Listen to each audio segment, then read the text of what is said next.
Erev Tov, Parashat Bereshit. Parashat Bereshit, il y a tellement à dire. Bien sûr, il y a Briat Haolam, la création du monde, mais nous, on va essayer de parler d'un point qui pourrait nous servir à tous sur la création de l'homme, puisque le monde a été créé pour Adam. Donc, on va parler un petit peu de Adam.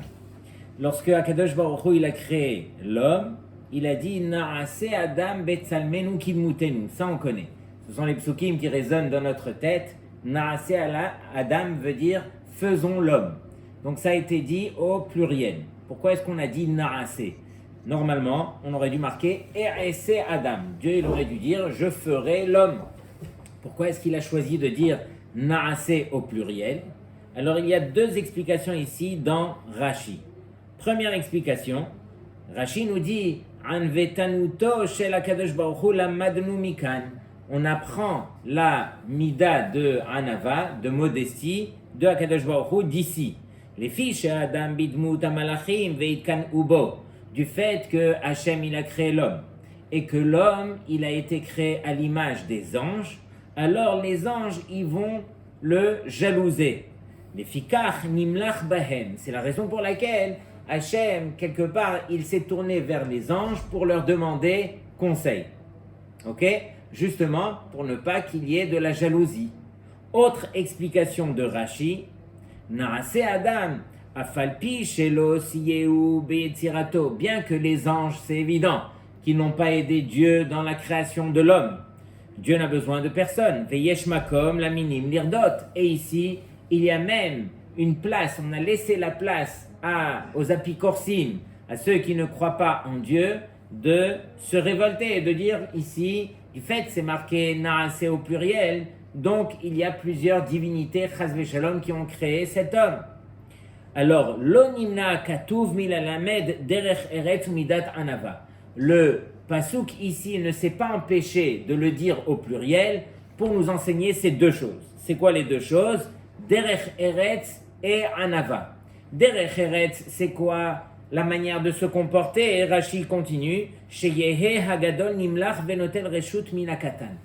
Pour que le grand, il vienne demander conseil quelque part au petit. Même le grand va demander conseil au petit et il vient nous enseigner par cela, Derech eretz, la manière de se comporter.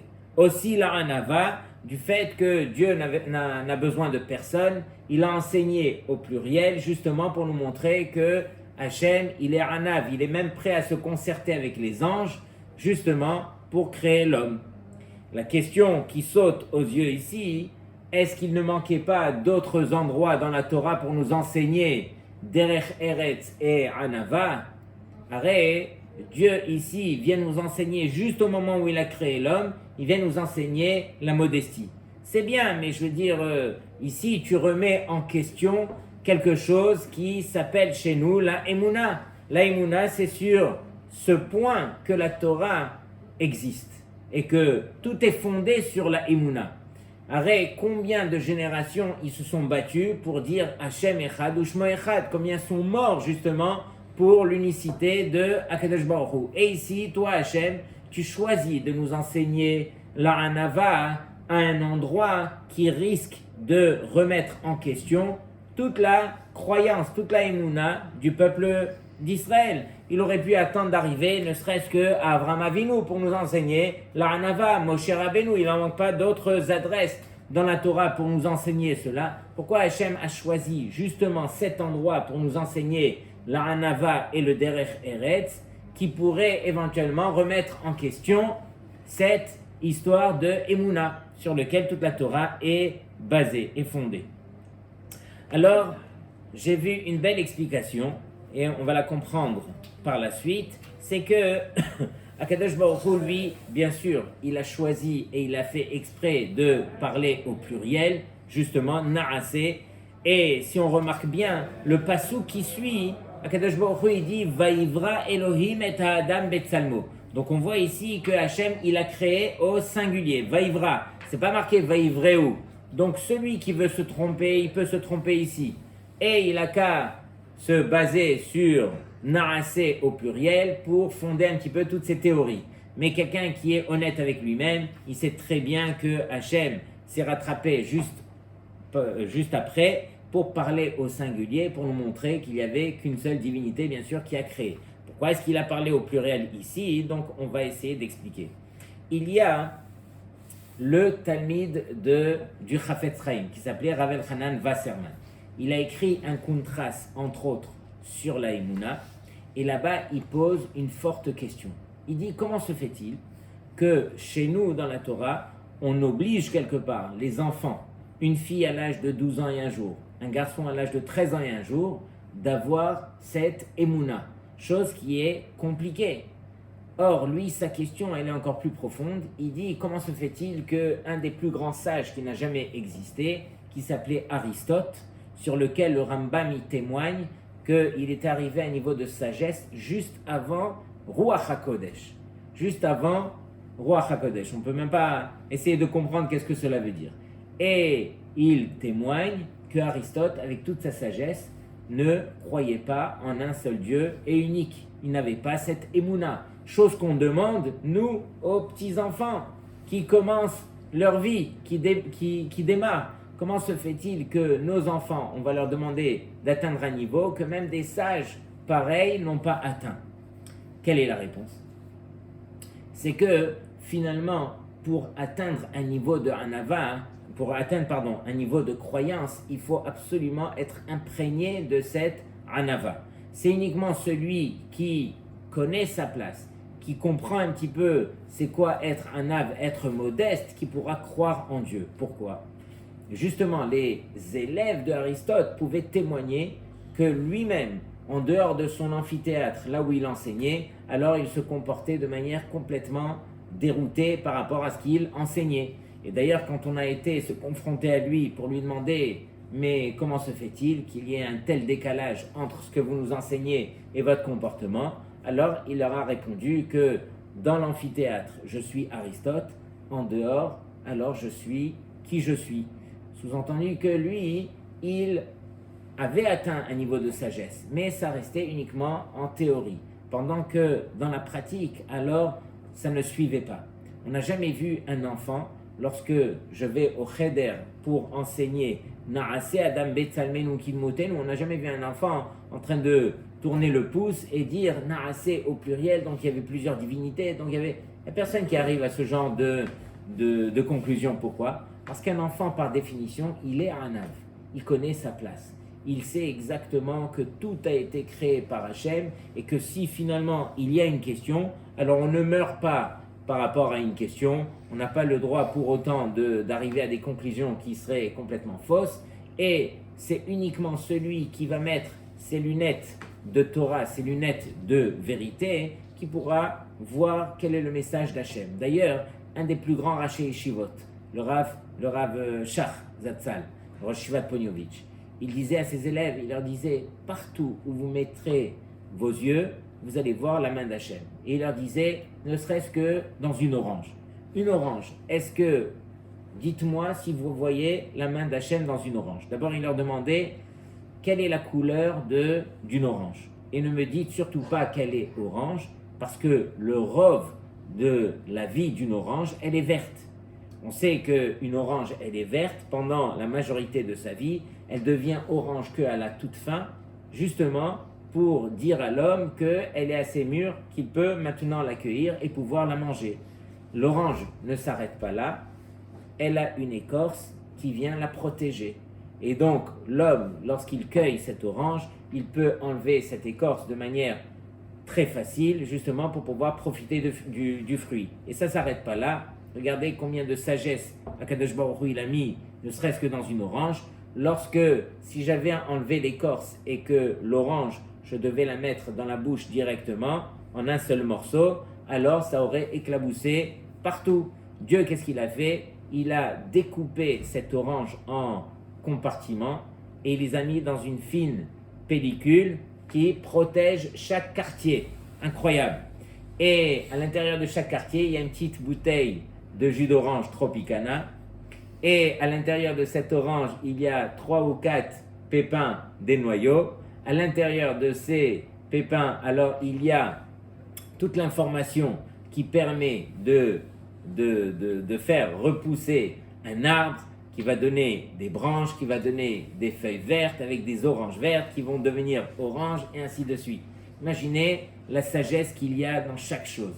Donc à nous d'ouvrir les yeux et de voir Akadosh Baruch Hu, où est-ce qu'il se trouve sur terre. On n'a pas besoin de réfléchir tellement pour essayer de chercher Hachem et palper Hachem.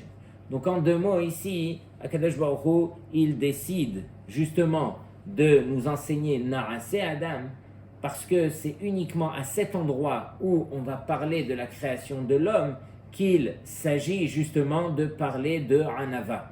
Cet homme, s'il a envie de grandir sur terre, il doit d'abord reconnaître quelle est sa place. Il doit apprendre à se travailler pour essayer de voir quelle est la grandeur de ce que Akadosh Baruch Hu a voulu créer pour lui. D'ailleurs, c'est une des raisons pour lesquelles on a parlé au pluriel ici. On a dit Na'aseh Adam, faisons l'homme, parce que Akadosh Baruch Hu s'adresse réellement à chacun d'entre nous. Hachem s'adresse à chacun d'entre nous pour nous dire Na'aseh Adam, faisons l'homme. Je t'ai donné des yeux, je t'ai donné une intelligence, je t'ai donné une parnassa, je t'ai donné combien de choses sur terre, alors faisons l'homme. On est associés quelque part, toi et moi, dans la création de l'homme. Avec tout ce que je t'ai accordé, je t'ai donné aussi un mode d'emploi qui vient avec, qui s'appelle Torah, Torah du mot Hora'a, et c'est uniquement de la sorte que tu pourras te réaliser. Lorsque Hachem il a dit Na'aseh Adam, pourquoi est-ce qu'il a appelé l'homme Adam? 4 définitions du mot Adam. Adam, première définition, Adam du mot Adama. Adama, parce que l'homme a été créé par Hachem de la terre qui est la chose la plus basse, celle que tout le monde piétine, justement pour permettre à cet homme de garder sa place, et même lorsqu'il grandira et qu'il pourra, ou qu'il s'imaginera qu'il pourra se prendre pour celui qu'il n'est pas réellement, alors il devra retrouver sa place. D'autant plus que dans l'ordre de la création, il a été créé en dernier, justement parce que ici on vient lui dire, même le moustique, il a été créé avant toi. Donc, s'il te plaît, garde ta place. Adam du mot Adama. Deuxième définition, Adam du mot Adamé. Adamé qui veut dire je vais lui ressembler. Dieu a créé l'homme et il a appelé Adam justement pour lui dire à cet homme, c'est vrai que tu as été créé de la terre, mais tu as la possibilité sur terre de t'élever au niveau spirituel jusqu'au point même de dépasser les anges et de ressembler à Kadosh Baruch Hu lui-même. Adam du mot Adamé. Troisième définition, Adam, si je sépare le mot en deux, j'aurai d'un côté Aleph et d'un autre côté Dam le sang. Aleph, ça s'écrit, la lettre Aleph, ça s'écrit Aleph, Lamed, P. Si je permute les lettres, alors ça va faire le mot en hébreu Pélé. P, Lamed, Aleph, qui veut dire extraordinaire. Il y a quelque chose d'extraordinaire dans le Dam, dans le sang.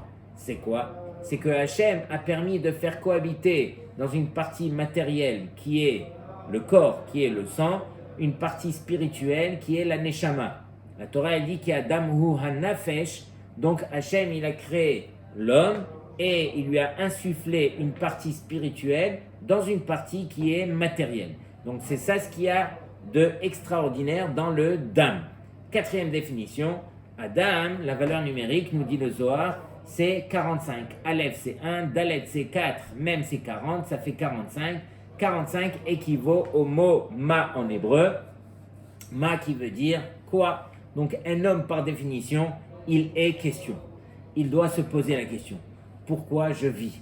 Pourquoi je travaille? Pourquoi je mange? Pourquoi je dors? Et pourquoi? Rien qu'imaginer les pourquoi. Le Chazon Ish dit, imaginez un bébé qui sort du ventre de sa maman et qui a les facultés d'un être adulte de l'âge de 20 ans. Il sait parler, il comprend tout. Dès qu'il ouvre les yeux, ça y est, il sait tout. Alors le Chazon Ish dit que ce bébé n'aurait pas perdu une fraction de seconde à se poser la question « ma ». Il ouvre les yeux, il voit devant lui 2 mains. Pourquoi j'ai 2 mains? Pourquoi j'ai 5 doigts? Pourquoi j'ai 3 phalanges dans chaque doigt? Pourquoi j'ai 2 yeux? Et pourquoi j'ai un seul nez? Et pourquoi une bouche? Et pourquoi? Rien qu'imaginer le nombre de pourquoi il aurait posé. Hachem, lui, il fait un chesed, il permet à ce bébé de naître presque inconscient, qui finit par grandir et s'habituer de trouver autour de lui plus de 7 milliards de personnes qui sont comme lui, et donc il finit par se dire, écoute, parce que c'est comme ça. Mais réellement, ce n'est pas comme ça et que chacun d'entre nous doit apprendre justement à trouver les réponses. Et les réponses ne peuvent se trouver que si finalement on associe à notre personne une qualité qui s'appelle la anava. C'est uniquement la anava qui nous permet de prendre du recul et de réaliser réellement qui on est. Qu'est-ce que Akadosh Baruch Hu il a créé pour nous? Pourquoi il a créé ces choses-là? Pourquoi il nous a créés? Il nous a donné un but. Et donc, ce sont des choses qui rappellent l'homme à l'ordre quelque part. Et Akadosh Baruch Hu, il a dit, c'est justement à cet endroit où je vais créer l'homme que je me dois de lui insuffler la vérité. Et la vérité va le poursuivre pour toujours. C'est-à-dire que c'est uniquement s'il est imprégné de Anava qu'il pourra trouver la vérité sur terre. Akadosh Baruch Hu, on voit dans cette belle paracha de Bereshit que même dans Bereshit, où on aurait imaginé que normalement tout devrait aller dans l'ordre et dans la parole de ce que Akadosh Baruch Hu a créé sur terre, on aurait dû écouter la parole d'Hachem de A jusqu'à Z. Mais on voit que le livre de Bereshit, alors il commence très très mal. Akadosh Baruch Hu, il a voulu créer le monde uniquement par Midat Hadin et il a vu que le monde ne pouvait pas subsister, il était obligé de lui associer Midat Harachamim. Donc on voit un premier échec. Qu'est-ce qui s'est passé? Hachem qui a voulu créer, mais il a vu que réellement c'était pas bien. Après, Hachem il a créé l'homme et lui l'a mis dans le Gan Eden. C'était le meilleur endroit sur terre où il avait tout. On ne peut même pas imaginer ce qu'il avait. Et voici qu'il lui a demandé uniquement de cet arbre, tu ne goûtes pas. Et voici que l'homme a échoué. Il a goûté du fruit interdit. Ensuite, on voit que Caïn et Hevel se sont partagés le monde. Un, il avait toutes les terres et l'autre, il avait tous les animaux. Et voici qu'ils se sont disputés. Il y en a un qui est venu et qui l'a jalousé et qui a fini par le tuer. Ainsi de suite, on voit jusqu'à ce que ça s'est dégradé. Il y a eu Dor Maboul, Dor Pelaga. C'est quoi toutes ces choses-là qui n'ont même pas écouté la voix d'Hachem? Il y a aussi dans la nature, quand Hachem il a créé la nature, il a demandé aux arbres d'être fruitiers et de donner des fruits. C'est-à-dire que le tronc lui-même devait avoir le goût du fruit. Et voici que Hachem il a demandé Etz peri, rose peri, un arbre fruitier qui donne des fruits, mais voici que la nature ne l'a pas écouté et les arbres Etz ose peri, finalement ce sont des arbres qui ont donné des fruits comme on les connaît aujourd'hui, à l'exception d'un seul arbre qui est le hétrog, qui lui, son tronc, il goûte comme le fruit du hétrog lui-même. Mais on voit que la nature, encore une fois, a échoué. Comment est-ce qu'on arrive à comprendre une telle chose? Hachem qui crée un monde, Hachem qui insuffle à ce monde tout ce qui vient de lui. On voit que ce monde a échoué. Qu'est-ce qui s'est passé? Pourquoi est-ce que Hachem, lui, encore plus simple, pourquoi est-ce qu'il n'a pas créé le monde à partir de Avraham Avinu? Puisqu'on voit qu'à partir de Avraham Avinu, c'est là que réellement notre histoire commence. On voit que jusqu'à Noach, même Noach quelque part il a échoué. On appelle le Maboul, on l'appelle Menoach, les eaux de Noach. Pourquoi on l'appelle les eaux de Noach? Pas juste parce que Noach vivait pendant cette génération où il y avait le déluge, mais justement c'était pour reprocher à Noach, Noach, qu'est-ce que tu as fait pendant 120 ans? Hachem t'a ordonné de construire cette teva, cette arche, et tu avais la possibilité pendant 120 ans de convaincre tout le monde qu'il devait faire teshuva, que Hachem allait détruire le monde, et tu n'as pas réussi. Donc quelque part, on a mis le nom du Maboul sur toi, sur ton nom. Pourquoi? Justement parce que c'était quelque part un reproche, chose que Avraham Avinu est arrivé à faire. Avraham, lui, est arrivé à convaincre sa génération, est arrivé à montrer qui est Hachem, qui avait un seul Dieu sur terre. Et donc, finalement, la question elle revient, pourquoi est-ce que Hachem n'a pas créé son monde directement à partir de Avraham Avinu? Arrête, la Torah, ce n'est pas un livre d'histoire. La Torah, c'est un livre de halachot. Rashi demande, mais comment se fait-il qu'on n'ait pas commencé directement par la première mitzvah qui a été enseignée au clan d'Israël, qui est la mitzvah de Rosh Chodesh? Pourquoi est-ce qu'on a commencé par l'histoire du récit de la création du monde? jusqu'à ce on est arrivé à Abraham, et ainsi de suite. Donc on verra un petit peu tout cela par la suite. Mais ce qui est important de comprendre, c'est que ici, Akadosh Baruch Hu, il a voulu nous montrer quelque chose, qu'il a créé de manière volontaire. Il a créé un monde Bediavad. Bediavad veut dire a posteriori. Il a créé un monde qui justement n'était pas parfait. Parce que s'il avait créé un monde à partir de Avraham Avinu, alors il n'y aurait pas eu la place sur terre de fauter. Quelqu'un qui aurait fauté, il aurait été puni directement. Quand est-ce que justement on a permis quelque part à l'homme de ne pas être parfait et que s'il faute, alors il pourra réparer, justement parce que Akadosh Baruch Hu, il a voulu de manière, comme on a dit, de manière délibérée, il a voulu créer un monde Bediavad, un monde qui justement, lui, ne va pas, ne sera pas parfait, et que si l'homme arrive sur terre et que doucement, c'est à lui de réparer, c'est à lui de s'améliorer, c'est à lui de se construire, de se prendre en main, c'est ça ce que Hachem, il aurait voulu. Il n'a pas voulu créer un homme parfait et qui va arriver sur terre et qui va continuer à vivre de manière parfaite. Ce qu'il aurait voulu Hachem, c'est justement que chacun d'entre nous, avec nos problèmes, avec nos défauts, avec nos faiblesses, qu'on arrive à se prendre en main et qu'on arrive justement à construire ce monde. C'est ça, Naaseh Adam. Donc premier enseignement, c'est que on apprend cette mida de Anava et de Derech Eretz. Deuxième, c'est de comprendre que Akadosh Baruch Hu, lui, qui nous a créés, connaît nos faiblesses et nous demande justement de nous associer à lui pour nous construire et pour devenir celui qui est à l'image de Akadosh Baruch Hu, celui que Hachem aurait voulu. Donc, sous-entendu que on pourra être à l'image d'Hachem que si finalement on fournit le travail que Akadosh Baruch Hu il attend de chacun d'entre nous. Voilà. Shabbat Shalom.